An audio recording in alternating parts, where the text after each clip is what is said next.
अपने अपने दावे, अपने अपने वादे, लेकिन आपको बताते चले 3 महीने बाकी हैं विधानसभा के चुनाव में और कुछ माना यह जा रहा है कि अगले 3 से 4 दिनों के अंदर ऐलान भी किया जा सकता है चुनावी तारीखों का। इन सब के बीच बीजेपी की नजर जातिगत समीकरण पर भी है। मतुआ समुदाय पर बीजेपी की पूरी नजर है। कल गृह मंत्री अमित शाह ने रैली की थी। अमित शाह ने मतुआ समुदाय की बड़ी जमात को साधने की अपनी रैली के जरिए कोशिश की थी। जिस ठाकुर बाड़ी में अमित शाह ने बड़ी जनसभा की, वही ठाकुर नगर मतुआ समाज का गढ़ भी है। 2019 में बीजेपी ने बंगाल में कमल खिलाया तो उसके पीछे मतुआ समाज का समर्थन था। अब 2021 में बीजेपी मतुआ समाज के दम पर चुनावी जीत की रणनीति बना रही है। इतनी बड़ी संख्या में जहां तक नजर पड़े तक मुंड ही मुंड दिखाई पड़ते हैं। मतुआ समाज के मेरे प्यारे भाइयों और बहनों, आपके चरणों में मैं प्रणाम करता हूं। मित्रों, आज दूसरी बार मैं ठाकुर नगर की पवित्र भूमि पर आया हूं। कुछ परिस्थितियों के कारण मेरा दौरा रद्द हो गया तो ममता दीदी बड़ी खुश हो गई कि चलो भाई अच्छा हुआ। अरे ममता दीदी, अभी बहुत देर है, अप्रैल तक मैं बार बार ठाकुरवाड़ी आऊंगा, जब तक आप चुनाव नहीं हारती तब तक। आपको ये तस्वीरें याद होंगी जब अमित शाह मतुआ परिवार के घर लंच करने पहुंचे थे। अमित शाह ने जमीन पर बैठकर भोजन किया था। असर ये हुआ कि अगले दिन ममता बनर्जी भी मतुआ समुदाय से मिलने पहुंच गयीं।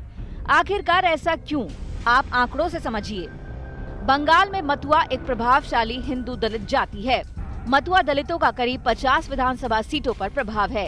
ये जाति मूल रूप से पूर्वी पाकिस्तान की रहने वाली थी। देश विभाजन के समय बंगाल में आकर बस गई थी। बंगाल की 10 करोड़ की आबादी में इनका हिस्सा 17.4% है। तृणमूल और बीजेपी की नजर दलित मतुआ पर है। बंगाल की राजनीति में जातियों को अपने पाले में लाने की खूब कोशिश होती है। बीजेपी CAA के जरिए मतुआ समाज को नागरिकता देने का वादा करती रही है। ममता की मुश्किल ये है कि CAA का समर्थन कतई नहीं कर सकती। आखिरकार बंगाल में जातियों का जाल कैसा है, ये भी आपको बताते हैं। बंगाल की 10 करोड़ की आबादी में 28% SC/ST हैं। राज्य की 294 सीटों में से 69 विधानसभा सीटें अनुसूचित जातियों के लिए आरक्षित हैं। 16 सीटें अनुसूचित जनजातियों के लिए आरक्षित हैं। 12 आरक्षित लोकसभा सीटों में से 2019 में बीजेपी ने 7 सीटें जीती थी। 5 सीटों पर तृणमूल कांग्रेस को जीत मिली थी। बीजेपी दलितों को अपने पाले में लाना चाहती है, जो TMC के साथ हैं।